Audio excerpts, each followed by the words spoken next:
to talk about Final Fantasy VII, the remake, and the original, just in general, I guess. Although, this is more brought on by the fact that the remake is out and currently a big thing and, like, the differences and whatnot. I'm Paul, and with me is Hank. Hello.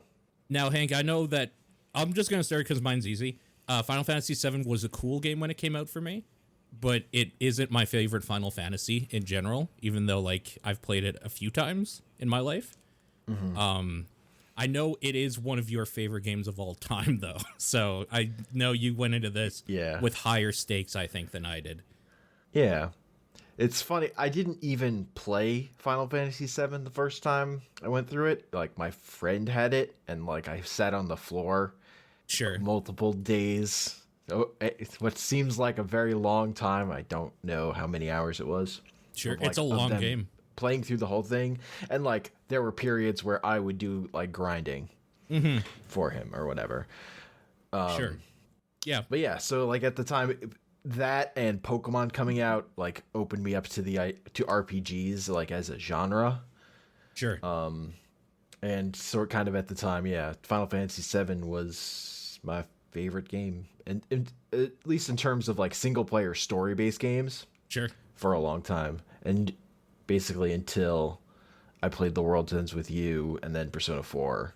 Sure. Like, running unseaters for that title. But, yeah, and, like, Final Fantasy VII, like, I would compare my love to it to, like, my love of Star Wars, honestly. It's, like, feels formative, and there's things about Final Fantasy VII that reminded me of Star Wars, which parts of why I liked it at the time. And, like... Sure. No other Final Fantasy game has really hooked me in that way.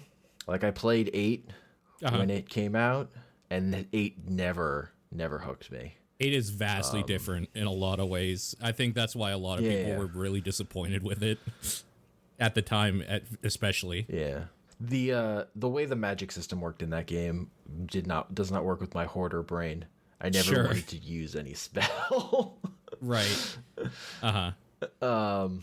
But yeah, and I've replayed 7 over the years. Like, I replayed it on PSP, the PlayStation Network at some point, and over time, what I've liked about it has changed. I would say also, like, the last time I played it, or when I was replaying it more, it's like in college. The thing that really stood out to me was the structure of the game and how it's sort of built around the big thing that happens, and the way it opens up and then contracts and, like, takes stuff away from the player and forces them to try and make them feel things. Like, it was ambitious in terms of, like, being about an idea was not a big thing in video games that much at the time. It's much more a thing now, particularly with indie games. But a thing that was, like, that big budget and that high concept was pretty spectacular at the time. Also, I just like its aesthetics, particularly, like, the background stuff. It was actually one of the things that it was touted for is the pre-rendered backgrounds, kind of really giving the world, like, really making the world pop, maybe to the detriment of making the characters look absolutely like ass, but they had their weird cheapy-like quality to them as well. Whereas, like 8, which went for a more realistic style on the limited hardware, it just kind of looked like mush to me, mostly. It was pretty pixely, for that time anyways. I like it's just stuck in my mind, everything in 7. So yeah, I think you touched on obvious flaws. It's a keystone game, like, for sure, especially for people of that era that were growing up around that time in 1997. The big thing for me has always been I fucking love the music, and I have never stopped listening to the soundtrack, like, always. And the music hits me in just, like, a way that no other game basically has ever. It's some of the most iconic music, and sometimes it's hard to listen to. If I'm, like, in a already sad mood, there's songs in there that could make me cry because they take me to, like, a terrible time or a great time or whatever. So yeah, no, it's definitely a keystone moment. It's arguably the biggest Final Fantasy ever. The only other one being anywhere close is Final Fantasy XIV for, like, completely different reasons. This is, like, the touchstone mark of Final Fantasy. 10 is very big It doesn't seem like it's endured the same way, but it was incredibly huge at the time for being the big Final Fantasy on the PS2. On the PS2, sure. Which was just like a console more people had. Yeah. Really. I think a lot of people have still even gone back to, like, I, for one, again, not my favorite Final Fantasy. I revisited it about 5 to 6 years ago with a friend in full, and like 2 years ago by myself on PC.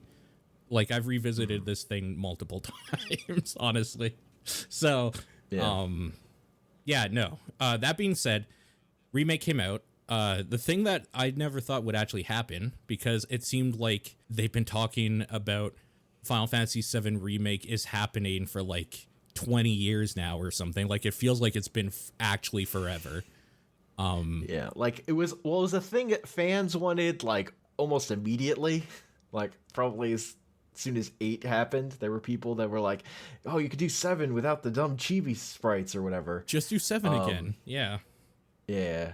But then, like, I feel like it became more of a real thing with the demo for the PS3, where they just remade the intro as a cinematic. Yeah, that's right. Which turns out the game that showed up in was a PSP game. Because that's at the end of Crisis Core. Yeah. When it finally made its way to a video game. Yeah. But yeah, kind of like since then, it's been in earnest. And then I feel like it really became a thing when they announced they were just re-releasing Original 7 on the PS4 at a press conference, and everyone flipped their shit. And then they're like, oh, okay, I guess we have to actually do this. Yeah, and they did. And to their credit, some of it's out. We'll get into that in a little bit. But like a good a big thing came out. So originally this was supposed to be episodic. And now it seems like it's just going to be kind of like a saga. Like Final Fantasy VII is going to be strung out. Who knows how many games worth. This is the first part that came out that revolves all around basically learning this world, who the characters are, and their city of Midgar specifically is what like most of this focus comes around. And I guess like first of all, my whole thing was this seems like kind of a reimagining, and then by the end I was like, oh no, this was legitimately a remake with like some parallel dimension shit going on, and we'll talk about that in a second. I guess Go ahead. Final Fantasy VII Remake. It literally is. Final Fantasy VII is being remade. Like, it's not super just meta. Yeah. A remake. Yeah. It's fucking crazy. The first thing that like strikes hard is it's just beautiful, right? Like arbitrarily, it just looks really, really nice, except for some weird texture problems, which I'm guessing is because of the hardware it's on. Like, I'm guessing this is not going to be a thing when it comes out on PS5 or PC or any other thing. But even then, like every pre-rendered scene is fucking beautiful in this game, and like seeing the characters fully realized is amazing. I just was really, the character thing is huge. The characters, it's all about the characters, honestly, because for TDP, Sean, his big criticism is everything is brown, and he's kind of not wrong. Midgar sucks. It's a shitty place because you're in the slums the whole time, basically. Yeah. Slums suck. Yeah. They're ugly. Well, I will. One of the things I'll say about the visual thing in this game is sometimes with the translation to photorealism, areas look way less interesting than like the one pre-rendered scene that this area was in original Final Fantasy VII. Totally. Like some of that stuff, just it looks like a normal place instead of a weird sci-fi place that it would more look like in the original or whatever. Yeah. Like one of my big example of this looks way less interesting in this new version is when you climb the wall. Sure. Up to that part's actually super like boring. Like the environment you're crawling up looks like fucking nothing, and that part was fucking wild in the original, just weird looking, where you're like walking up pipes and stuff. And it's super lackluster. But then you get to the end of that segment and you're in front of the Shinra building, and the Shinra building looks so fucking good. Oh my god. It's actually a pretty neat contrast scene. There's a few times in this game, like when you go meet Jesse's parents, or like go steal from Jesse's parents. The very beginning, after the first Mako reactor explosion and all that sort of thing, where when you're on the surface, like, this place is rich. Like, you can tell these people are living decent lives. It looks like a pretty nice city, for sure. The places you have been in is the fucking garbage dump. Like, literally, you are in the shits. Yeah, like, it feels more like a suburb, even though you're still in the city. Totally. But there's like the picket fence and all the neatly arranged stoplights. Like, everything's ordered in that way. Totally. Yeah, and like not the Shinra building. The Shinra building itself is phenomenal. Even though OSHA would have a field day with lighting that is that bad in a workplace that's like a huge hazard of tripping and hitting into stuff, but it's very, very nice for the purposes of being in an environment, for sure. Yeah, anytime they get to the green lighting, it's thumbs up. Yep, for sure. So yeah, beautiful game. Again, like, I don't think we can't talk about how great the music is. Hearing those songs redone in different styles is fucking amazing. I think there's only one that I didn't like, all the and weird I don't remember remixes. Which it is now. Those fucking remixes. They're so good. They're so wild. Yeah, they're very, very good. I've missed a few, and I didn't even realize. I missed like 3. So I'm going to have to go back and get them. I don't even know which ones they are, frankly, which is a bummer. But I really, really like that you can listen to them like whenever as well. Mm-hmm. Good stuff. Yeah. Okay. These characters, I don't even know where to start with this. I guess, should we start with like the fact that Avalanche actually have like personalities? Each character is actually a character now, and they're not just like the side dudes doing whatever, like Jesse, Biggs, and Wedge. It's not the normal dude, the fat one, and the girl. Right. Well, I mean, it still is. Let's be real. Yes. Yeah, see? It's the same.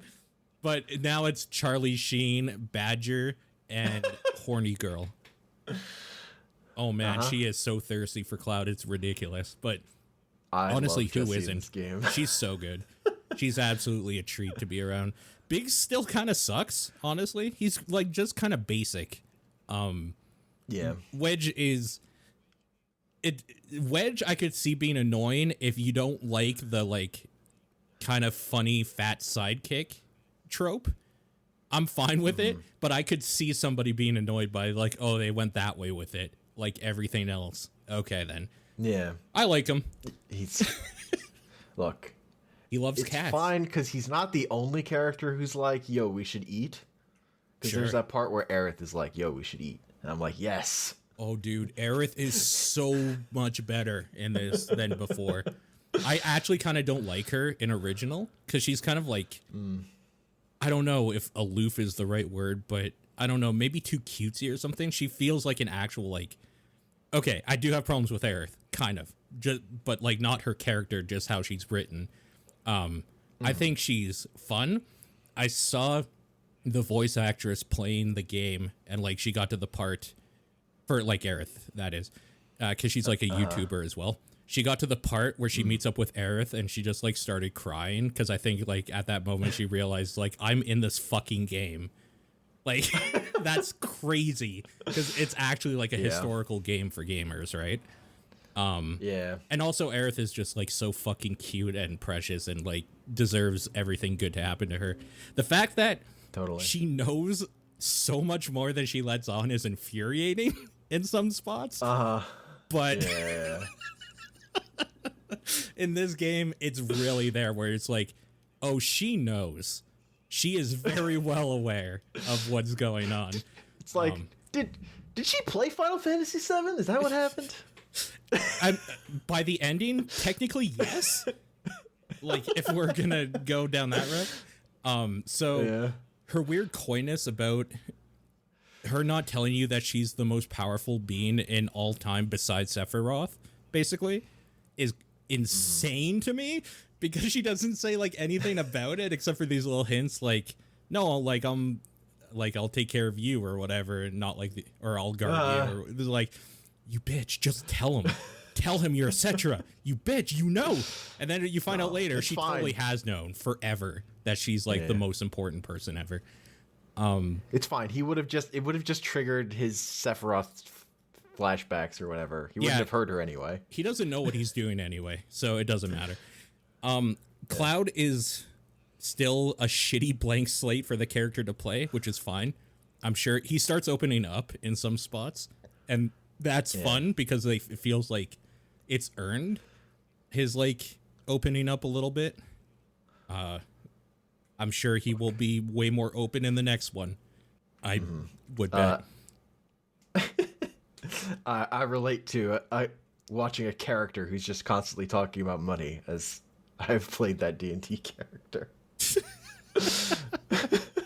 Yeah, I guess, I understand. Right? For a price. Every time he's like, for a price, I'm just like, oh, Cloud, you sack of shit. I understand this way of making up for having no personality. Totally. I see what's happening. Totally, yeah. Yeah, for sure. I grew to like him quite a bit. I found it weird that he didn't know how to high five. Like, why would they throw that in? That's so... It's so good. It's so weird. Like, what a weird choice. He's so awkward. So awkward. That part is funny, but it's like, oh, wait, he doesn't know how to do a basic, like, friendly thing. Okay, sure. I guess that works for him. Whatever. I guess, like, it probably just plays in the fact that he's way too self-serious. And, like, he's super too self-serious at the very beginning, and then it like loosens up as they go, mainly because also, of Aerith. Like earlier on, like Tifa is so clearly babying him and like playing him with kid gloves, and Aerith is like treating him like a normal person, and he does not know what to do. Yeah, I really like Tifa in this as well. I've always loved Tifa. The only bummer I have with her is that she doesn't have the slot machine thing. And that's kind of what I really liked, but whatever. Yeah. It's whatever. We'll get to you like love slot machines. Crisis Core game for you. Pachinko, Final Fantasy Pachinko. Slot machines for days. In that game, whether you do a summon or not is totally by luck of the slot machine. Great. That sounds perfect for me. Also, whether you level up. Oh, that's terrible. That's legitimately bad. You only level up when you roll 777s. That's legit bad. That sucks. Game is wild. Does it weight it, like, if you've played a certain amount, does it weigh it more in the favor of you leveling up at all? Or is it all chance? It worked out fine. I don't know how I'm sure it weights it. It must. Also, that mechanic, it does pay off at the very end, but it's weird. Sure. I'm trying to... So, Tifa, there's not a whole lot to say about. I want to get specifically in how the game plays a little bit later. We're still talking about kind of the floofy shit. Well, they more amp up, like, she's unsure about this avalanche thing, which is like... Which just makes sense based on, like, she's not on the first mission in the original game. Like, she's not part of it until... I think she's reluctant. Later. Like, she knows something has to be done, but she doesn't want to do the terrorists thing. This game, more than ever, really, like, strung that out of, like, these guys are fucking terrorists. They are blowing shit up. Like, nuclear reactors, essentially. Which I really appreciated, especially when, like, they do some side stuff with characters in the Shinra building later, talking, like, a dude talking on his phone with his mom saying, like, yeah, they got another reactor. I'm scared too. Just stay safe and blah, blah, blah. And you overhear it. And you're just like, that's fucking harsh, man. Because there's, like, people in here that are literally the janitor or an engineer or a data entry dude who's just trying to make a living. And they're, like, in fear for their life. It's cool. I really, really like that they made it more than just these guys bad, these guys good. Except... the bad guys in Shinra are, like, way bigger bad guys. They are, like, super villain evil, and it's great. They're so, like... They're super villain evil in the original, too. I guess, like, so. It just seems more sadistic now. I mean, they dropped the pillar in the original. Hojo's really bad, though. Specifically, he's like, I don't know. There's something really sinister about him. I guess. I don't know. I found Hojo like one of the creepiest characters I'd ever seen in the original. So, well, it translates well then, because he is definitely that here too. Yeah. And I guess like with his lore, it makes sense that he would be a fucking psychopath. I mean, he didn't try to breed Aerith and Red 13 in this game, though. Not yet. There's still time. There's still time. Right. Yeah. Red 13, kind of a bummer that you can't play him, to be honest.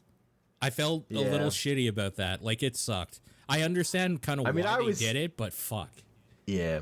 Bummer. Yeah, I'm going up to that point where, like, there's not this much game by the time you get him. What are they going to do? Really? You're going to get a party member that late? It's like, oh, no, you're not. Yeah, no. And also, after you get him, there's like hours left still. It's crazy how much time there is with him still. Yeah. There's so many boss fights, like one after the other. Oh my god.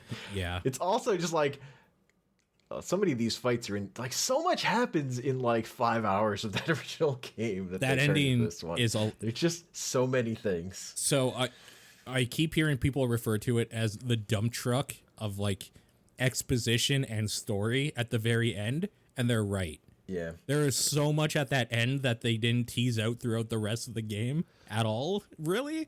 Like, they teased it out, I guess, but like only if you knew what was going to happen. It's crazy. Yeah. I mean, if you didn't play original Final Fantasy, I don't know what this ending looks like to you. Like, it looks like anime bullshit, I'm sure.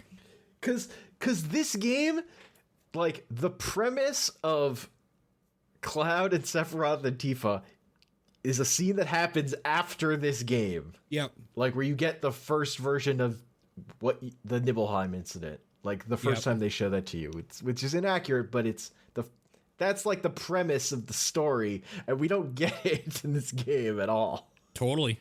Yep. You get like 2 seconds of it here and there. It's crazy.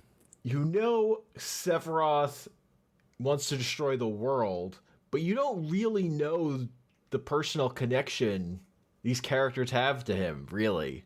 Right. You know that Cloud has some connection to him, but you don't know what the fuck it is. I think for a new player, they're playing. I think that's a failure of this game for a new player. That's way more tailored to us than it is to new players, which I think is kind of shitty.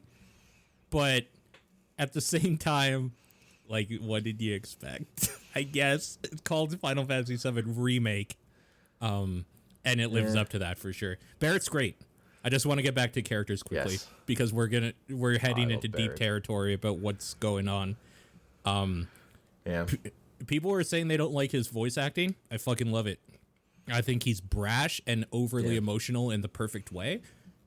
And the thing I like about how most of one of the things I like about how most of the characters voice act, particularly part of me, is they're like putting on an act.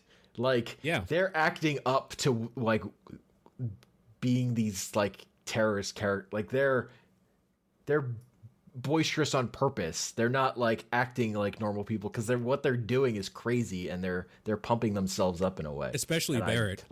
Barrett's so unprepared for what he's doing. Like, he's trying to convince himself more than anybody else all the time. Yeah, for sure. He's a family guy. Like, the only thing he cares about is Marlene, really. Mm-hmm. So yeah. Marlene is good. And like they also get into that more with Jessie, with like the thing of she's an actress. Yeah. Dude, like, literally that whole part where like they're having pizza and her dad's like dying of a coma, or in a coma in the fucking bedroom due to like Mako poisoning it. Jesus, why? Why did you have to do that shit? That's just like heartbreaking garbage thrown in there for good measure, I guess. Look, man. And then it makes it so that when she dies, it's even like more heart wrenching because she was just kind of like, they have kid. Because honestly, like, Avalanche dying is like the replacement for this game of Aerith dying, because it's happening like, you know, halfway or through the game or whatever. Like, they have to pump up that moment because that's like the corresponding moment to the big thing. Sure. Yeah. Is you have these characters you care about that die. Like, that's the closest you get. So they have to be more important because that's the thing that happens. Yeah. Although the way they handle that, it's fucking weird. It's super weird. What other characters are there? Yeah. Do you remember? You see a second of Kate Sith, who I'm sure every single person who hasn't played the original was like, why did they show a cat randomly? A cat with a crown. It's so good. Just that one cutscene. He's like, no, I guess this cat is sad they dropped the plate. I mean, that makes sense. It's a bummer. You never see him again in the first part here. Anyway. Yeah. That's fucking wild. Turks? Oh my god, Reno and Root are perfect. I don't think they had a whole lot that they needed to do. They already kind of like, first of all, they're like archetypes of characters. One is like the brash young one, and the other one's like the professional like hitman type. Yeah. They're like really drawing on how they define those characters in like Advent Children. Totally. Like, really. Yep, 100%. So not a whole lot of work had to be done there, but it's regardless, it's good. Because like in that they're like likable, but like what they do in this game is fucking terrible. Like they push the button. Totally, yeah. And the game's like, look at these fun guys. Oh, what knuckleheads. Yeah. Like, they dropped the pillar. Oh my god. How did I forget? Corneo is perfectly scummy. Holy shit. They got that guy's look and speech down perfectly. Yeah. Holy shit. Mark Hamill does a good job. He's so sleazy and shitty. I love it. Who else is in this game? I'm trying, like, that. There's Rufus and President Shinra and Heidegger. Yeah, President Shinra. I like Heidegger a lot in this game. Heidegger's just a, like, warmongering piece of shit. He's perfect. Yeah. Absolutely. Yep.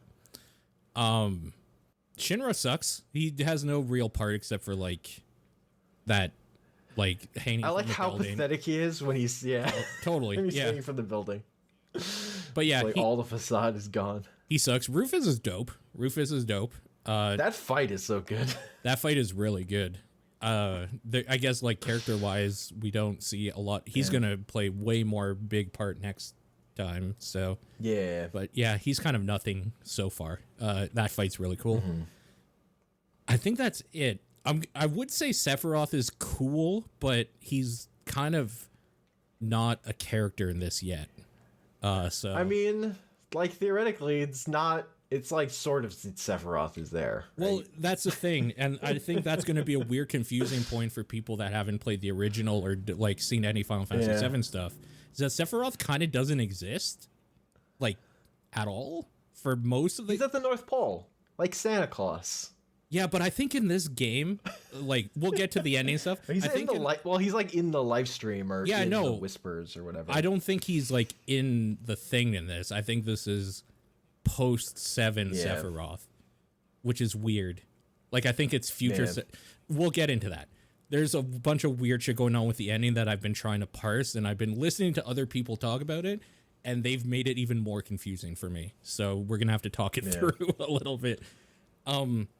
Story-wise, I think it's totally like the beginning of Final Fantasy VII, down to the part where you fight Hell House, which I hate that fucking fight, but it's hilarious they actually included that.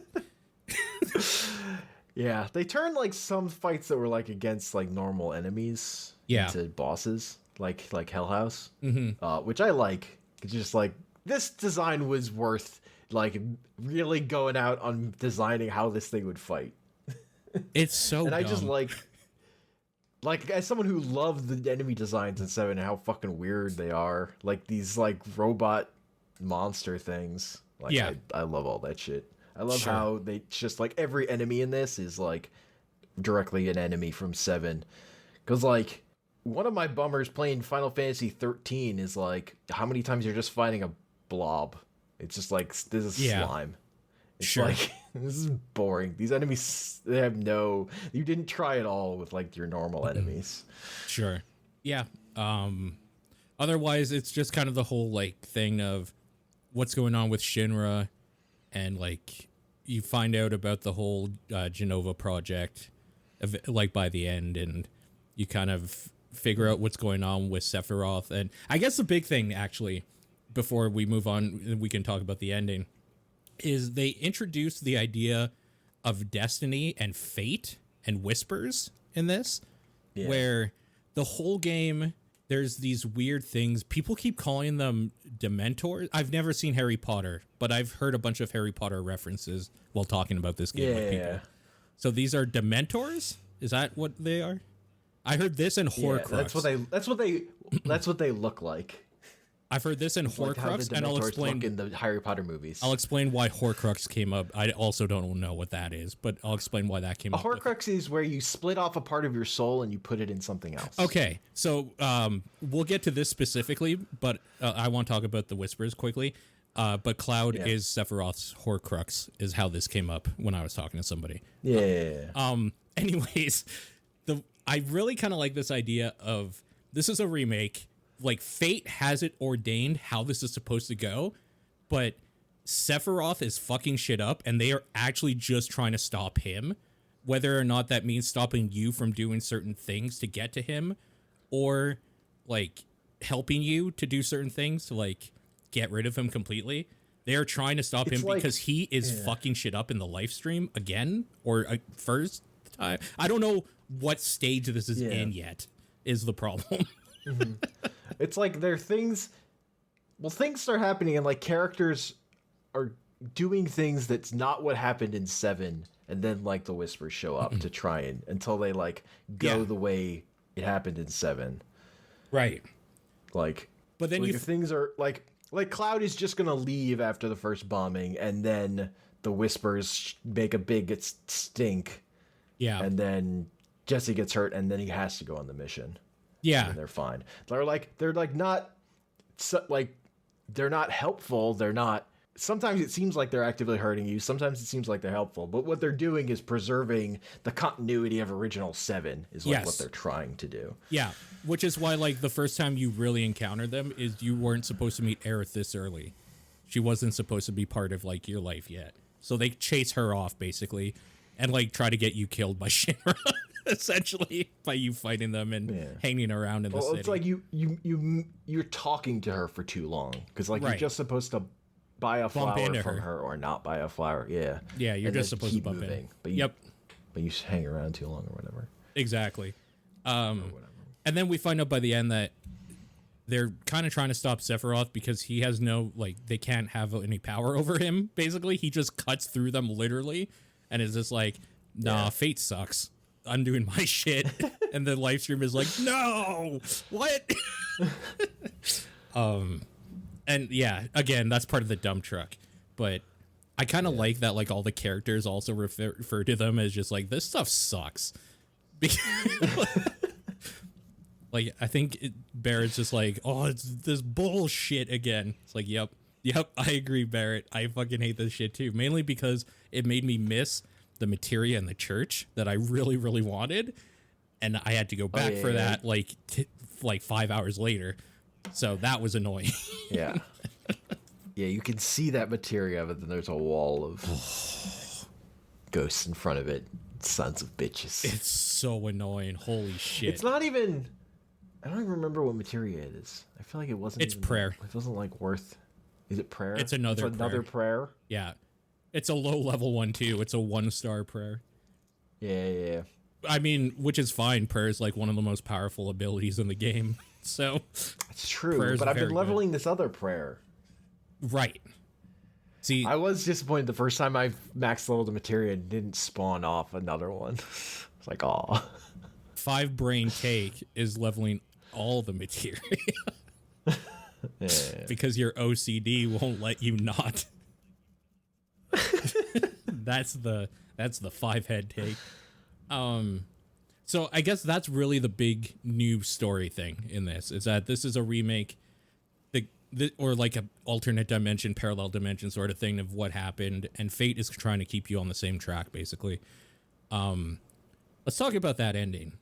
So I think a lot of people were assuming that it ended on the motorcycle trip after breaking out of Shinra, and then you just kind of drive into the sunset, essentially, and then the game ends, and then like the next one would pick up later. That's kind of I knew enough to know that I knew enough to know you're gonna drive to the end of that and you're gonna fight Sephiroth. It's definitely gonna happen. I see. I don't know what form it was gonna take. You're definitely gonna fight Sephiroth. I'd heard enough of pre-release. That Sephiroth was a bigger part of the game. Yeah. Then that's definitely gonna happen. Yeah. Okay. So, and I was wrong about something too. So, let's talk about the ending in general. You fight the roller derby. I can't remember the name of the thing. The giant fucking tank thing that you fight during that part in the original. That fight's really cool, by the way. So shout out to that. And then you stop at the end, and all the whispers are kind of doing this weird, like, hurricane, essentially, of just being like, everything is going wrong, and Sephiroth is there, and then he cuts through them and goes into, like, an internet, and, like, a different portal or something. Basically, he goes into the live stream, ostensibly. Mm-hmm. So, I guess for anybody that hasn't played Final Fantasy VII, we should explain that isn't actually Sephiroth, and, like, you know those weird cult members, and of which is one is your, like, your dude next door to you. Your next door neighbor? Yeah. Those are, oh my God. He's really a nice guy. It's so hard to, like, if you haven't played the original, or, like, been through any of the lore stuff, basically, Sephiroth doesn't exist. He exists in memories of people that have cells linked to Genova, an extraterrestrial from a long... This is so hard to explain. From a long, long time ago. You don't have to worry about Genova yet. Just know extraterrestrial that was used to birth or, like, alter Sephiroth as a baby. And now, since he's been dead, he has become part of the life stream where he is infinitely more powerful and has a connection, like, mentally to anybody linked with the Genova project, which includes Cloud and all those clones and a bunch of people. So every time you're fighting Sephiroth, you're actually fighting a clone or your memories, or sometimes nothing. It's really hard or, like, to explain. Yeah. It's either a Sephiroth clone or it's a Genova itself. Or your memory, which is, like, anyways. Well, yeah. Not yet. Sometimes. Not yet. But, so the way Sephiroth kind of exists is by his memory only, because he doesn't have a physical body yet, and the whole idea is you are bringing him the thing to end the world, essentially, or to do his evil bidding by the end. That's a real, like, if you don't know, you should look up videos or something that'll explain it in detail, because that is not in detail. Anyways. I mean, it's just like, I like the phrase of, like, a spoiler, an out of context spoiler, you wouldn't know. And for Final Fantasy VII, it's like he was in the North Pole the whole time. Because, like, it's kind of true. To that part, original 7, and you find Sephiroth's actual body is, like, frozen in, like, a crystal or whatever. Yeah, and he's it wasn't. So really, what the bad guy that you know as Sephiroth is Cloud's memory of him, and that's kind of how he exists primarily, which is why he's his Horcrux. As long as Cloud is alive and, like, knows of him and what he's done and stuff, Sephiroth will always kind of be there somehow. It's weird. Advent Children does more on this as well. Anyways, so he cuts. Cloud spent 5 years in a coma in a pod tube thing being experimented on by Hojo. Yeah, this is 5 years was in there. You know, it's so weird. Hanging out. That game does some weird shit. So Sephiroth, who is actually a clone of Sephiroth, but for all intents and purposes is Sephiroth in this game, cuts through Fate to join the live stream or the life stream and be part of it. Then Aerith comes and uses white magic to make it passable for all of you to go in and fight whatever, blah, blah, blah. Now you fight 3 avatars of some sort, and I mistakenly thought they were avatars of your party. They are actually the Advent Children, which makes more sense. I don't remember the Advent Children's names. You know, those 3 shitty clones from that movie that everybody hates because they're not Sephiroth, but they're kind of Sephiroth. Apparently those are them, or like weird amalgamations of them. Yeah, down to the fact that they summon Neo Bahamut, and they summon Bahamut in Advent Children. It's weird. I didn't understand this either, but it makes sense as soon as I was told it. I was like, oh, that makes sense, I guess, because like, why else would this work? And because the explanation I heard was more that they're like a vision of the future, and they're like trying to preserve their future. See, that works too. This is the thing, is that I don't fucking know which way this game's going with it. Because people are, they're like, there's like whatever the codex explanation of them. It's like one of them likes punching or whatever. Like they have, it's like one line of dialogue people are going off of. Yeah. That part's okay. So in that part, you're fighting them, and you're actually kind of fighting this giant fucking destiny monster, I guess, like this weird livestream fate monster. It's really, really silly in anime, but I'm going to tell you what I appreciate about it. I really, really like that you have the whole party together, like everybody that you've met up to this point, and they found a way to incorporate it so that you still have your party of 3 to do stuff, and while you're doing it, it's also like opening up a thing for the other characters to do something, so it feels like a giant group affair. Like you're weakening it enough so Bear can like do a giant blast to like blast part of its body off. It's like, that was fucking sweet. Like Team A's doing a thing and Team B's up here doing its thing, and this is dope. I really, really, it's the thing in Advent Children I really like too, where everybody is coming together to like just fucking fight things together, and it's so good. And that is the perfect culmination. That scene in Advent Children where they like all team up to throw Cloud. It's the cheesiest shit, but it's so fucking good. It's too good. And I love that they found a way to like get that energy into this game. To the point where that I don't know that they'll do it again. Good. I hope they do it again with everybody, but like, I don't know, man. Weird. Okay. So this is where it gets confusing, right? You basically destroy this weird fate monster. Yeah. In doing so, there's an alternate dimension where Zack is alive. Now, if you don't know who Zack is, you don't have to yet. Just know that he shouldn't be. All right? I mean, he's the star of Crisis Core, of which this game is a sequel to. This is the sequel to Crisis Core. Yeah, that'll. If you don't know who Zack is, Crisis Core 2. That's gonna make it all better. Now you know. Holy shit! Like, this is one of those things where if you're trying to explain it to somebody who hasn't played the original or knows of like the story, this is really hard to get through. Why this is Zack important. Is who Cloud thinks he is. That doesn't help. Holy shit! Because that was who was also in a pod for 5 years next to him. So this They're pod bros. This is where, like, you just have to take it from me if you don't know, if you're not in the know. The part where Zack and Aerith are in 2 different, like, time dilations or dimensions or versions of the same area, and they walk past each other, is super important because Zack should be dead. First of all. Yeah, and Aerith should not be alive. So, you know, fate is gone. Aerith is fine for being that point in the story, but yeah. I don't think Aerith dies. I don't think she's gonna die. I think it's gonna... like in the later part of the game, that's totally possible, yes. I honestly think she's not going to. Why else do you start changing stuff other than what if Aerith lived? Yeah, no, I don't think she's gonna die. I think at some point there might be a thing where, listen to this theory, all right?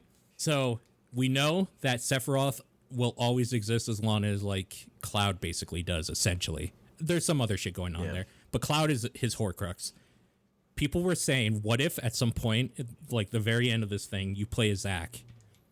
You can kill Cloud to end the cycle, or like let Aerith die to like keep it going, essentially, because then the same thing will happen where she casts white magic to like heal the life stream, and then blah blah blah, like all the same. Like that'd be kind of weird if you could like, it's basically Dark Souls. Do you want to relight the fire, or like do you want to snuff it out forever? Like, do you want to continue the cycle or whatever? I thought that was a neat idea, but anyways, Zack should be dead. And he's not, so that's kind of fucking weird. Like, I thought we were going to see that scene. He was against all the Shinra soldiers, and we're just like, oh, this is that scene. And then he walks away. No, it is...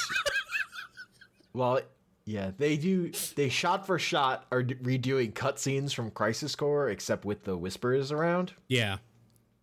And, you know, the lighting, it's much better, because it's not on a PSP. Sure. And like, and Midgar surrounded by whispers, except the voice acting's worse, because I don't like Zack's new voice actor, but it's fine.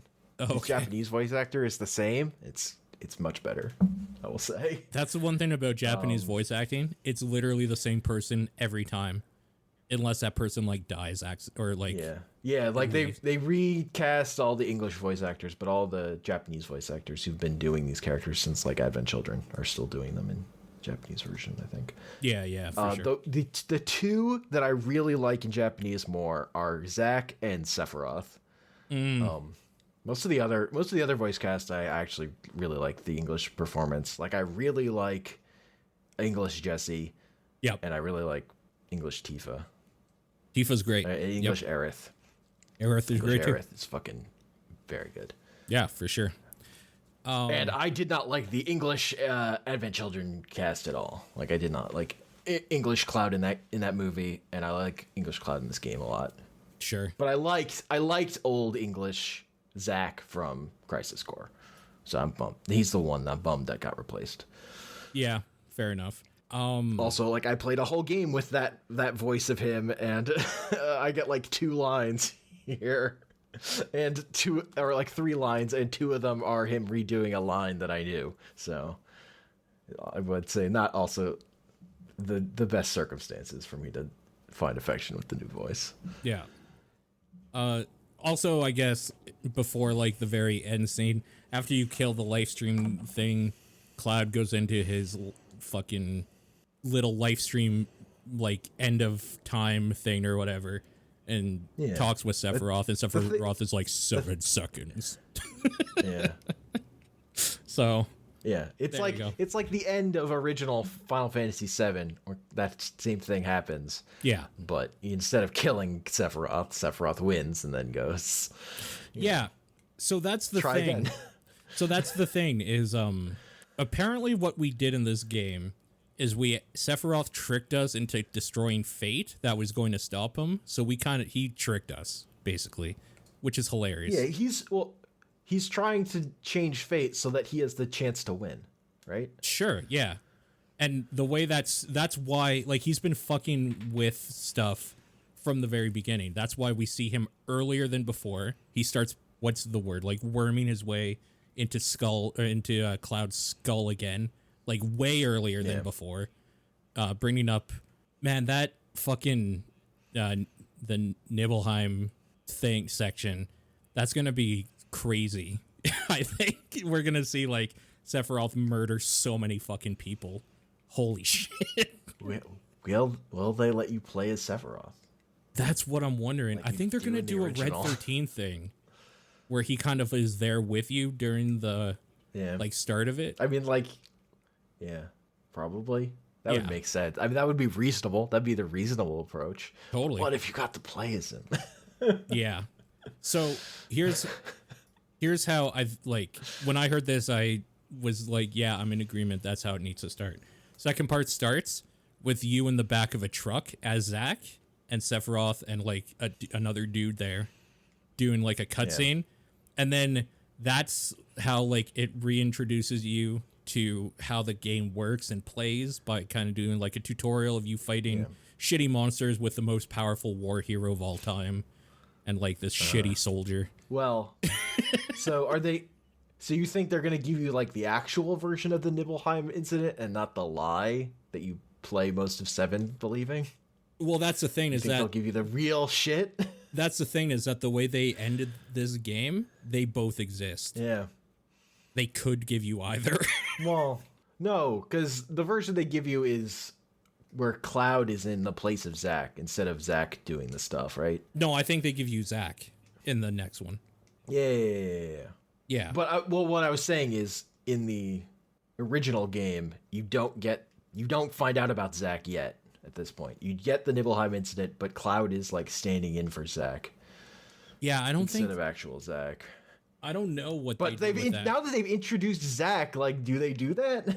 That's the thing, right? Is that I think they just because part of the thing is like the way you get that story in the original game is it's Cloud telling the party about it. Like, right. This is Cloud's version of events. Right. Like, this is who Sephiroth is. Yeah, I think. Do we get the real shit? I think we get the real shit. I would hope the crisis. Yeah. The crisis. The crisis version. The crisis core shit. The part that they made a whole game to go through. Yeah. I made a whole other game just to remake that one part of it. I think they do that part. Honestly, I think they do it where you even maybe play as Zack. Otherwise, I don't see why they introduced him at all yet. If they were going to do that kind of like reveal, you know? They kind of made a big deal of Zack existing at the end, which is weird to me. Was weird to me, I should say. Yeah. Well, that's because it's a sequel to Crisis Core. It's not just a remake of 7, it's a sequel to Crisis Core. It's both. That game was all about walking into the inevitable fate. Yeah. Now we're going to change fate. Yeah. Because that game is really like, you know how this story is going to end. I mean, it's going to end bad. That's literally the problem of every prequel. Yeah, for sure. I mean, I think Crisis Core did it one of the best. Like, playing as Zack while literally you get gunned down. It's pretty good. Just unceremoniously shot. Yeah. Well, like, so the way they, like, that whole game that has that stupid slot machine, that's how your stuff works. But the way it works is every time it hits, it's like Zack triggering a memory. So, like, each one is associated with a character. And then at the end, as you're getting shot and fighting endless dudes, that starts breaking as, like, Zack's dying and losing his memories one after another until Aerith is the last one. And it's fucking great. Yeah, great. That's the way to talk about it. It's tragic, but it fucking hits. It's like, it's very well done. See, and it justifies the stupid slot machine thing. That's the weird thing about this game in general, is that all of these memories exist in these characters as well. Cloud has a memory of him laying Aerith to rest in the pool, like at a split second. Like, there's a latent memory of everything that happened originally in the live stream, and therefore Sephiroth has been like using it to fuck with people and fate and everything. Which is kind of what makes it intriguing. Hits of moments and like nostalgia for us. Like, it's really well thought out how they are doing this shit. Oh yeah, Sephiroth is so powerful. He's dealing with meta knowledge now. Yeah, like the original Final Fantasy is structured around a metaphor for like dealing with death and then like getting over it. That's like the latter part of that game, like dealing with it. Final Fantasy VII is about remaking Final Fantasy VII. Totally. Like, it's like the whispers undercut emotional moments because it's not about the emotional moments. It's about, these are the moments that matter in Final Fantasy VII. Yeah. What do we do with those? Yep, for sure. Like, and I love whenever Sephiroth says, there's so much more to do. I just like, in my brain, I'm like, yes, I see Nomura like saying that to some coder working on the game. Totally, yeah. There's so much more to do. And like, because of Sephiroth's influence, we just basically destroyed Fate. So now we can like, theoretically give him the black materia, but we'll see. Yeah, like in the original game, you escape Midgar and you see the never-ending sky of freedom. You get to the end of this game and the never-ending sky of possibilities of Final Fantasy VII being different. Yeah, like, exactly. There's, like, to recapture that feeling of anything could happen next. It's cool. have to blow up everything you knew. Yeah, it's cool because they're actually thinking about how to like recapture that feeling of anything, like the possibility is endless that you get at that part of the story. And the way they do that is by forcing us, the player, to literally destroy what we know. Yeah. Fate can no longer happen. Well, it can happen because that's just like the way things go. But like, it's no longer ordained to happen. Aerith is no longer ordained to die. Zack is still doing something somewhere. Cloud, well, I mean, Cloud's Cloud. I mean, he might deliver the black materia at the end of this because like fate will make it so, or there's no fate anymore. He might actually do it. Cloud really has not gone through his shit yet. Yeah, like we don't know. He's only at the start of his realizing what the fuck is up. It's crazy. Yeah, it's weird. And I'm sure the whole like Mako sickness that they kind of aforementioned with Jesse's father, maybe even like what the fuck is it called, neostigma or whatever, that from Advent Children, like maybe that all kind of plays into his plan. Geostigma. People with Mako sickness are under his control at some point or whatever. Like, this is all shit they could do. Kate Sith might be a good character. Who knows? Anything is possible. The sky is the limit, literally. Mainly because the plate fell. So there's no longer a roof over the slums. Yeah, I don't know. That ending is fucking crazy it's like, first of all, that ending is stupid anime bullshit, which is great. But when you really look into the context of what is going on, that ending is fucking crazy what it's doing. It is literally the game tricking your character and you into breaking what you think might happen. So now the game can do whatever it wants for the next part. It's fucking genius. Like, that ending is crazy. Developers going, what? How can we write a story that then we could change Final Fantasy VII? That being said, okay with it. If you were a purist, I can understand why you would fucking hate it. I actually do. Because if literally all you wanted was the emotional moments in their original context, like a bunch of points, this fucks with that. Like the way the whispers are like anytime that character's gonna die, there are all these stupid ghosts hanging around. You're like, fuck, well, these are so annoying. Yep. Barrett gets impaled by whispers. Well, Barrett gets stabbed by Sephiroth and then healed. Yeah, because it's not his time yet. Because he's not supposed to die. Exactly. Although, so the weirdest thing to me they do, though, is they have the whispers force Wedge out a window off screen, and then they reveal that Biggs is alive. Yeah. I don't know why that is how things play out. I really don't. That was weird. That's the most confusing part of this game to me, the way they handle that. And why did they keep Jessie dead? She was better than Biggs. Why? Oh, my heart. It can't handle. I really like Jessie a lot. Oh, we forgot a whole character that they added. They added another soldier. That fucking, I don't even remember his name. Motorcycle McGee, that like you have a sword fight with, and he's like Pompadour. Cool. Yeah, and then he's like, cool, man, and rides off into the night, and you never hear from him again. Yeah, he's the anime filler character. The anime filler arc. That character sucks. Who's great and is like a rival for the main character, and then disappears, and you never see him again. The character sucks. It's actually funny, though. I don't know. I like the idea of we have to design this whole fucking motorcycle combat. We're using it more than once, okay? Yeah, for sure.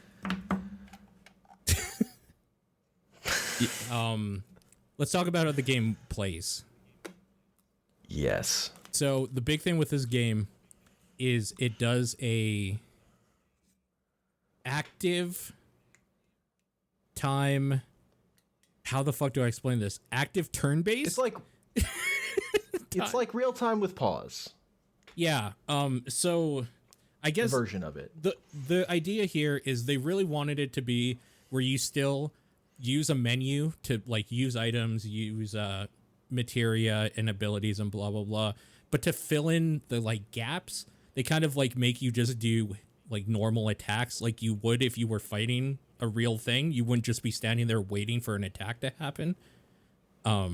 So to fill in the gaps, like originally it had you on one side, your party, and then on the other side the enemy, and you would kind of just be looking at each other until one of you could act. And in this, they're kind of making it more like during that time you're like swinging your sword at it, dodging out of the way, and blah blah blah to make it feel more actiony. But it really revolves around you using stuff still, because your attacks aren't that strong, really.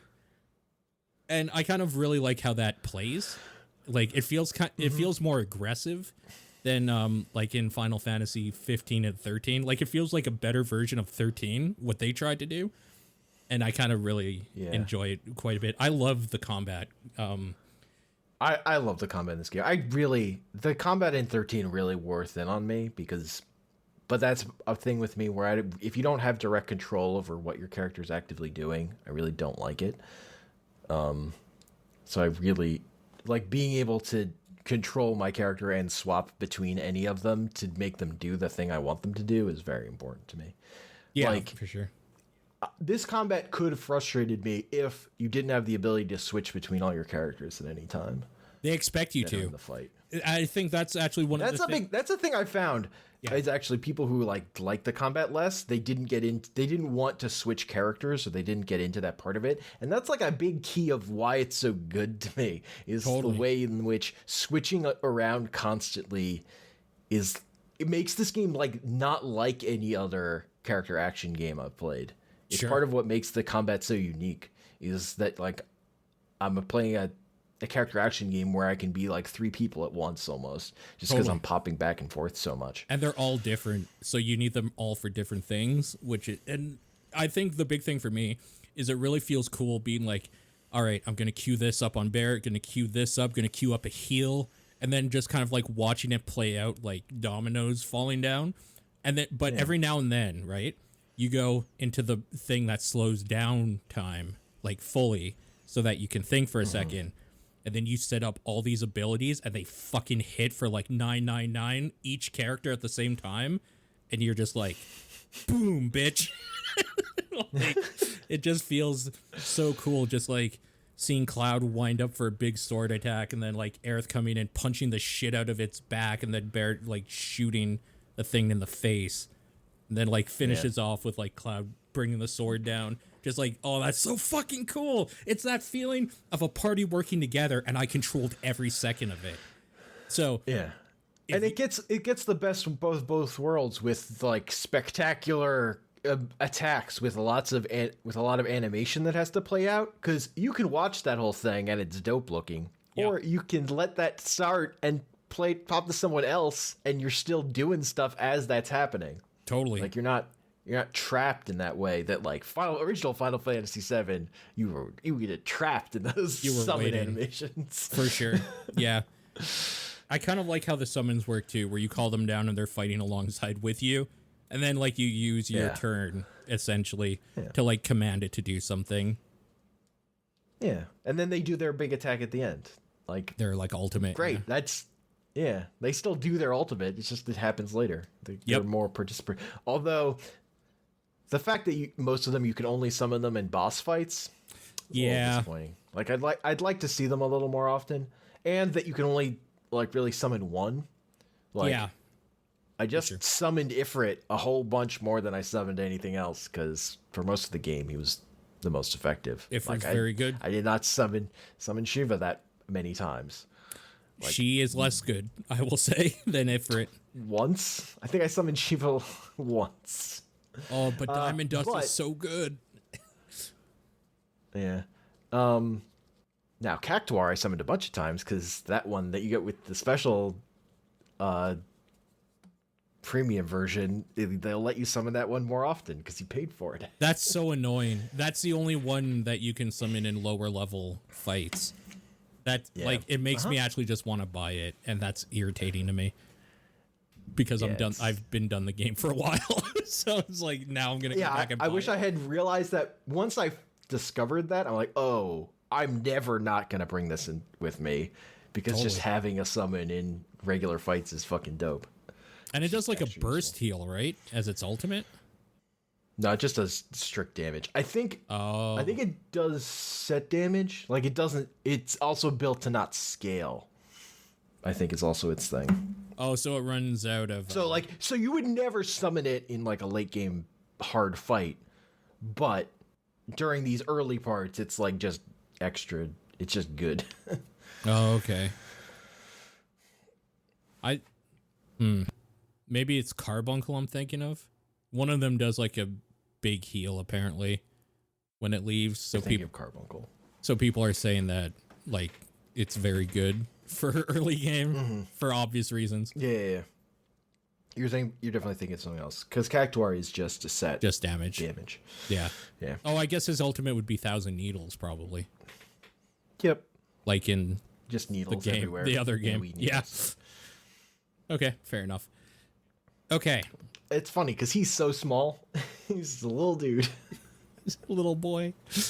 I really like the weapon system of you getting weapons, and then by you using the ability tied to that weapon and getting proficient with it, you just know how to do that with any weapon after.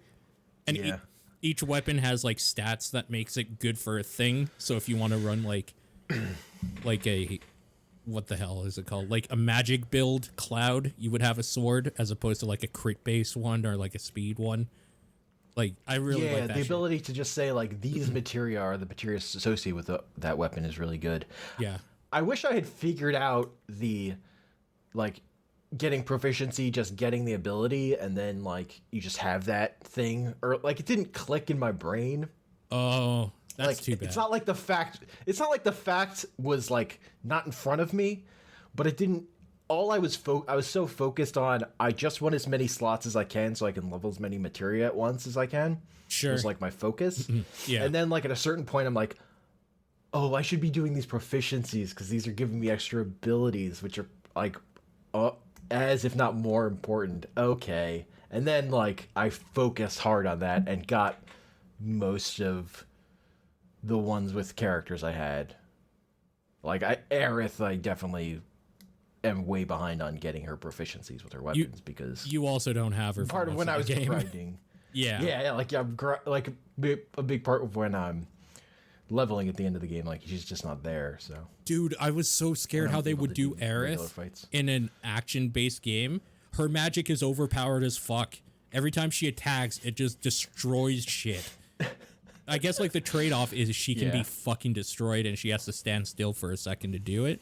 But like, Jesus Christ, you get that and like her fucking her weapon proficiency that's just Ugh.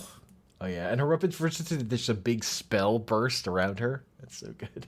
Absolutely crazy. Also, she gives you the refocus materia.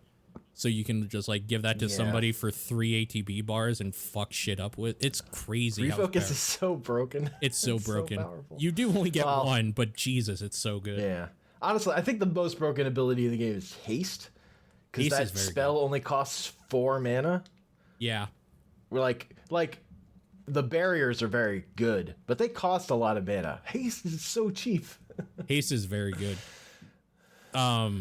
What's it called? Although like later in the game, really, anything that costs an ATB, like that's the cost. Like totally, it's just all about ATB actions. Yep. Which is a weird thing of like where items are like really useless in this game comparatively.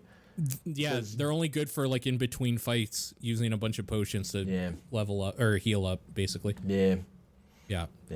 I wish I had gotten more proficient with the fast system of like holding down L1 and then pushing a button to do an ability that you could set.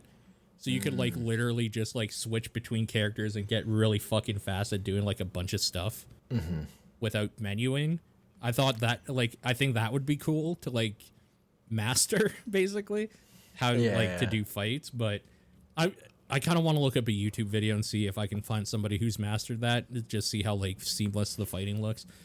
I really like the fighting in this game. It can't be overstated.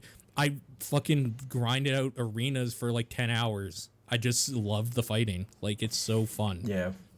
My biggest piece of FOMO was, though, the at the end of the train section when you're fighting the like carriage boss at the end, and I assessed it and I saw that, oh, you get a weapon off Aerith if you steal from him, and I did not have steel equipped, and I'm like, yeah, fuck. There's another, and I didn't have it in me to just throw the fight to do that. But when I saw that, I was like, oh. For what it's worth, I think you can buy every weapon that you're missing from the Shinra building, the cafe. I think she sells literally every weapon if you haven't gotten it for like 10,000 each. Oh, weird. I think, because when I went there, I was like, "What weapons do you have?" It's the one right beside the training, the VR training thing. Yeah, I mean, I talked to that person. Oh. I bought whatever items were there, what weapons were there at the time. Oh, I don't know. Maybe not. I didn't really look into it. I just kind of looked for a second. Yeah, I don't remember what weapon it was that you get from that boss. I just remember seeing that and going, oh. I'm annoyed because I'm missing a weapon. I'm missing one of Barrett's, his last one from the Shinra building. I don't know where you get it. So, that's a bummer. Oh, no, the last one I got was the Wrecking Ball. The melee one. Apparently he has another rootin' tootin' shootin' gun one. Oh, you have to pay the dude. What dude? For his... In the story part, the dude's like, yo, if you give me money, I'll give you info. And he doesn't really give you info, he gives you a gun for Barrett. Oh. I don't remember a dude saying that. I'll go back at some point. It's like the mayor's assistant, like the mayor's secondhand guy. Oh, shit. Like after you talk with the mayor. Oh, I didn't re-talk to him. I just ran past him. Yeah, no, if you talk to him, he's like, yo, if you give me a little something, I'll tell you where the person, like I'll give you more info on the contact you're supposed to meet. Like, I'll tell you what kind of person they are. Oh. And like, he's like, I want $10,000. Oh. And like, you could be like, no, that's gross. No. But the thing is, if you do that, then he gives you a gun. He's like, oh, you're not satisfied? Here, have a gun for Barrett. Damn. Yeah, I didn't even talk to him. I'll have to go back. Yeah. That sucks. He was the only one I was missing one for. Yeah. And then, like, I was missing some other small shit. But that game is so good. Holy shit. I can't wait for so more of that thing. I'm going to go through hard mode at some point. I'm surprised how few enemy skills there are. There are only like 4. Oh, really? Off the enemy skills materia. Yeah. Oh, that's good to know. There aren't that many. See, I was worried because I hadn't been equipping that. I was like, I probably missed out on like 20 enemy skills. Great. But I'm glad to hear I'm missing one. But I have... You're only missing one? You can get self-destruct? Dude, self-destruct is so... So, I know you weren't watching me stream the game because obviously you were playing it, and spoilers. Yeah, I was always like a day or two behind where you were. So, I started doing self-destruct strats at some point where it's just like, I sent Tifa in with self-destruct, and then she'd be like almost dead, and it was cheaper to just like resurrect her with full health and heal her. So I would just make her self-destruct, take a bunch of shit out, and then resurrect her with full health. Yeah. It's too good. Like a play. Yeah. It was a bad play, but it worked. Yeah. I know there's the other ones. You get like one of them is like there's an ice aura like from Drake's. Ice aura? Yeah. I don't know what else there is though. I'm sure there's something like fucking amazing that you get. I mean, I'm sure I'm missing the coolest one, but I don't remember. Yep. God, there's so many enemy skills in the original game. Oh my god. We have to talk about Tonberries. Tonberries are still scary. How? How did they still make those little fuckers scary? That fight is so good. He just fucking destroys you. I love it. Get near him. I love it because, like, I'm sure I had one person watching me who this was his first Final Fantasy, and he was like, I'm sure when he saw it, he's like, oh, what the fuck? Okay. And, like, walked up to it, and then he was saying, like, this thing wrecked me or whatever. When I saw it, I was like, oh, fuck. Oh, no. It's just, like, freaking out. Like, I know what these little fuckers can do, and sure enough, little bastard like teleports to one of my characters and murders him. He's going to one-shot me with his stupid knife. Please, no. He still does the slow walk and everything. Oh my god. And he's still like it's so tanky. Jesus Christ, that's a tanky boy. I really loved seeing Tonberries. It's really good. Yes. No. They built him up well too. These guys, they have a fucking Tonberry. Yeah. Watch out. They're just like egging you on and just like talking shit around the circle while you're fighting it. And bastards. Yeah. I love the Tonberries. I don't think there's a whole lot more I need to say about this game. It's really that ending. I really needed to talk about that ending. I feel like I got it out. Yeah. And now we just look to the future. Hell yeah. I mean, I'm more excited. I was more into the idea of a Final Fantasy II than remaking Final Fantasy, so I'm all about this. I love this. Like, just as someone who just give me just a different Final Fantasy VII. Like, I like these characters. I don't need you to remake this game. And also, like, you can't remake the arc of that game in multiple games. Like, that wasn't gonna work. No, totally. I agree. It's like, here's the game where Cloud is in a wheelchair. And you play as Cid. I don't know. I hope that happens. I hope Cloud is in a wheelchair and there's this weird island explosion. First you play as Tifa, and then you find Cloud, and then Tifa leaves, and then Cid is your main character for some reason. It's like, it feels like the way parties work in Siege, where last person in's the new team leader. God damn it. Yeah. For better or for worse, I suppose. Yeah. I mean, Cid was like my favorite character, so I loved that part as a kid. It's like, this is what I'm going to do all the grinding. Would it be fair to say you're looking forward to seeing new Cid more than any other? More than any other character? Probably. Yeah. Just like gruff asshole Cid and his flying ship. Well, also like, what's her name who works with him? I'm curious how they'll do that relationship in a new game. I'm trying to remember. Oh. The one who like blames herself for his ship breaking up because he has to cancel the launch because she's still working on a thing. Yeah, I can't remember. That like lives with him, but he's like terrible to her. But she's clearly like in love with him. I can't remember her name. Yeah. Yeah. I don't know. Going to space, dude. I want to see Barrett in a sailor outfit. Kerbal Space Final Fantasy. Hell yeah. I want to see Barrett in a sailor suit so badly. Hell yeah. That's going to be great. I mean, honestly, the thing I most want is firing the Junon cannon. Oh my god. Yeah. Because that was my favorite cutscene in the original game, and I'd love a modern version. Like, the thing that got me super excited for Crisis Core was the fucking that there's like a cutscene of like Sephiroth and their two fake Sephiroths fighting on the Junon cannon. Just because I love the Junon cannon. I love that giant gun. I'm trying to think of like what other big time. Okay. Do you want there to be chocobo breeding again? Do you want the race and all that shit again? That's probably going to happen. No. The mini games. They love their mini games. Yeah. So CPR mini game, man. Ugh. You gotta bring back the CPR mini game. Can't have this boss fight till you clear the CPR mini game. Ugh. Ugh. That's one of my go-to examples of like sometimes they went too far. Sometimes, yeah. They'll have to make a whole snowboarding game. Sub mini game, sub combat. Trying to think. I don't even remember how that sub game works. Oh my god, there's gonna be the like marching thing with Cloud, like that saluting and twirling the sword and stuff again. Probably they can make that a rhythm game. Yeah, or like the pull up thing.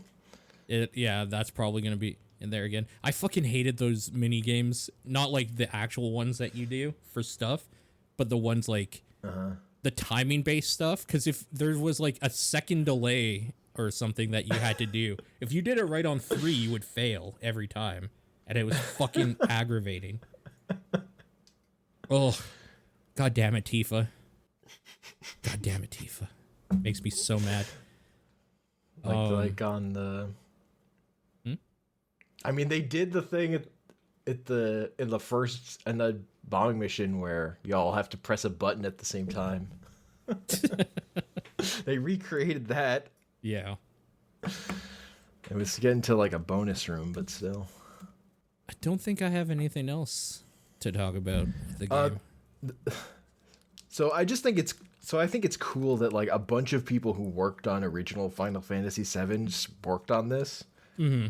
Like, I think it's neat that it's been to that right around a time where those guys are now old, but they're still able to like participate in this and have that authority on it. And also there's like parts of this game where like, oh, this feels designed like Final Fantasy VII. Like, for as much as that, like the wall, I don't like how it looks, but when you're looking over the destroyed, like where the plate fell, and that's just a giant pre-rendered background, I'm like, yes, this is Final Fantasy VII.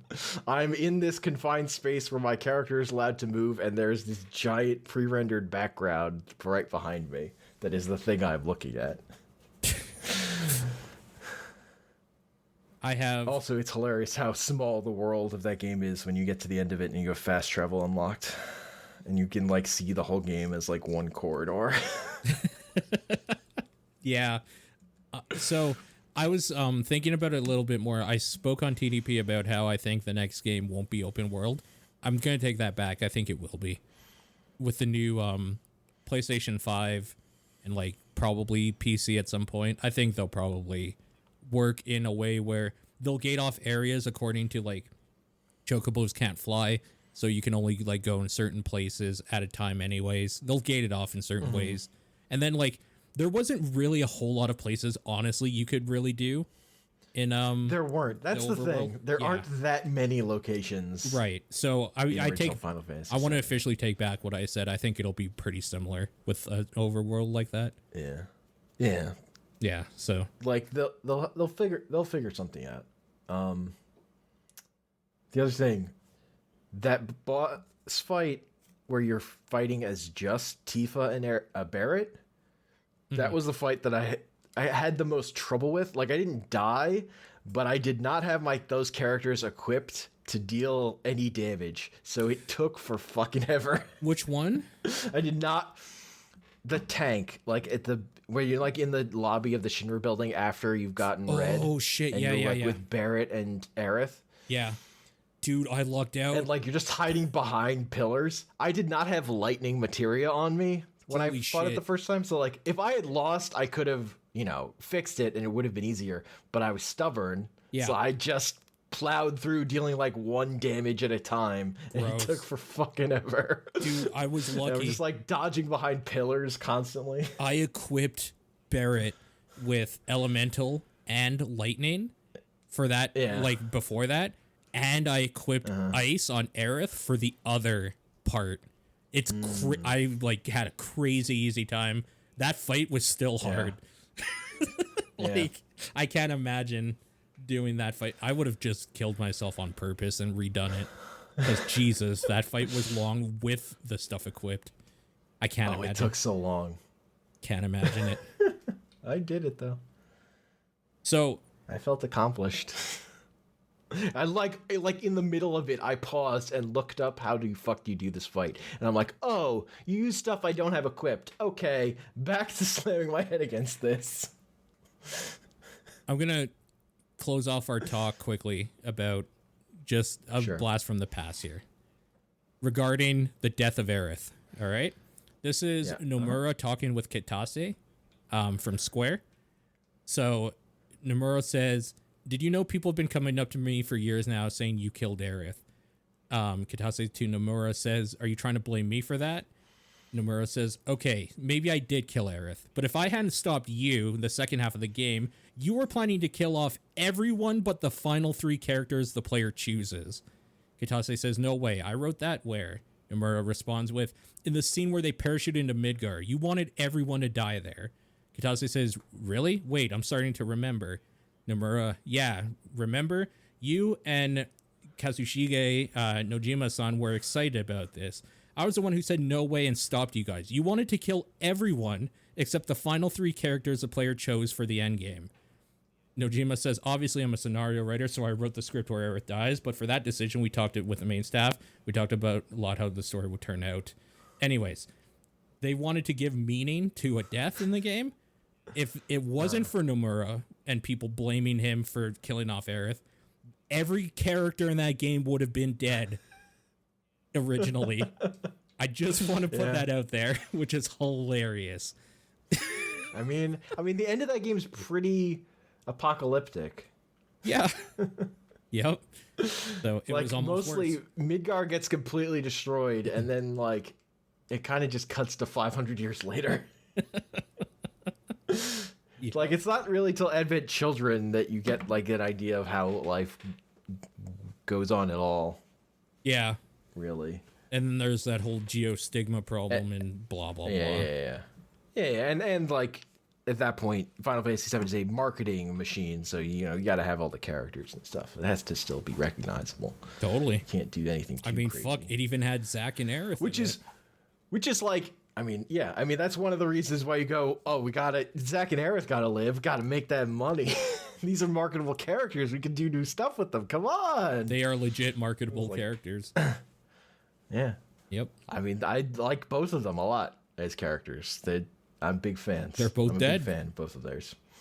Zack was just a normal dude, which is insane for a protagonist for a fucking Japanese game. That's insane. Yeah. It's so weird playing that game, and he has like no angst. He's just like here to be a hero. He just wants to do good things. And then of course Aerith is literally strike me down, I will become more powerful than you could ever imagine incarnate. Yes. So there's also that. Like, it's funny because you can tell if somebody's played these games before and knows the lore by saying that like the most powerful character is Aerith, and if they agree, they've played it before and they know, and if they are like, wait, what? Then it's just like, oh, just you'll get there. Keep playing. You'll see her literally join the life force to save everything. So dumb. It's so dumb. Like actually dumb, but Aerith is great now, so I'm all for it. Okay. So, if they have to reset you back to 0 for the start of a new game, I'm gonna be kind of pissed. What if Yuffie shows up and steals all your shit? That's legitimately a pretty good idea. It's the character who steals your shit. She's right there. Do you think they'll make it so you can miss her again? I've known people who've never even known Yuffie existed. That's amazing. I wonder if they'll. I definitely on my first playthrough, my friend did not get Vincent. Wait, could you miss Vincent? Was he optional? You can fuck up on the save. You have to get the safe code thing right and do the whatever minigame that is. Vincent's totally missable. I don't remember. You have to like go out of your way to even get him. Wasn't that in Nibelheim though? Or was that a different area? I don't remember. It's been a while. It's in the basement of the Nibelheim.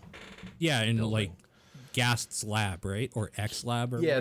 there's like a safe code you have to do, and then he's in a coffin in the basement. You're right. Holy shit. The coffin. Because he's a vampire. Yeah. Holy shit. I forgot all about that. He's a sexy vampire. I forgot all about the fucking coffin. Yep. Jesus Christ. Okay. Yeah. Final thoughts on the game. We got to wrap up. It's great. I had a very good time. It's game of the year material. Easily. Yeah. Yeah. For sure. Yeah. Are you going to go back and play hard mode? Yes, eventually. At some point. I'm not sure when. I definitely want to take some time to play other stuff right now, but I mean, I'm looking forward to get back to it. That combat is so fun. Yeah, very satisfying combat for sure. This is easily probably, if not my game of the year, it's easily top 5. I don't know what. Also, this is a really weird year for video gaming in general. So I really don't know what's gonna topple it. If anything, it'll be a complete surprise. Yeah. But yeah, this game is absolutely phenomenal, and as far as I can't think of a game that I was this hyped for that delivered. That lived up to it for me. Yeah, for me it was Resident Evil 2 remake. This is surprising in a way that I wasn't expect. There's been so much shit called on this game where it's like, oh, it's probably just never gonna come out. Oh, only a little bit's gonna come out. Oh, it's episodic. Oh no, wait, now it's only half of the game. Blah blah. Like, also they fired the studio that was making it. Yeah, it's back when CyberConnect was working on it. Yeah. That's also when like all the plot's different in this. I like to imagine the first time they were making it, that plot was playing out, but that didn't work out, so they had to redo it. That's why everything has to change. I wonder if that's kind of true. Yeah, I don't know. Interesting. Anyways, if you've been listening to this and you haven't played it, high recommendation. There's not a whole lot coming out this year in general. Even if there was, this is like easily a 9 or 10 out of 10 game for me. Easily, without question. So yeah. And it doesn't even have my favorite music from 7. True. It's still so good. It's still missing a bunch of really good stuff from 7, and it's still amazing for sure. But yeah. It doesn't have the tactics game. Remember the tactics game that's in 7? You're protecting the eagle's nest? That's so stupid. There's still time. I loved it. There's still time. I'm kind of hoping this is like an anthology. I can't wait for Final Fantasy VII Tactics. I can't wait for Final Fantasy VII Remake Part 3. It's going to be a great one. I'm in, Part 5 is really where it's going to hit. The thing is that I really want to be alive for them to wrap this up. So they can't go too long. But I mean, I really need to see more of this. I really want them to take their time. But apparently, from what has been speculated or said, it doesn't sound like they're going to spend as much time on like building stuff as they did in this one, which makes sense because like with the world opening up, there's still more stuff to build on, but like not nearly as much like backstory, or not backstory, but like exposition they have to give. They can kind of start going a little more crazy with it. I want to see the gold saucer stuff. Like, I mean, on the other hand, it's Square, and they took 10 years to put out Final Fantasy 15. Or Final Fantasy 13 Versus. So things can happen. The next step of this is it's like, in some ways it's an easier task, in some ways it's a harder task. Yeah. Well, as long as I'm alive, it doesn't matter to me. So hopefully we'll be having another discussion in 10 years about the second part of this thing. Yeah. All right. Thank you for listening. Tomorrow's another day. And we'll see you next time. Peace.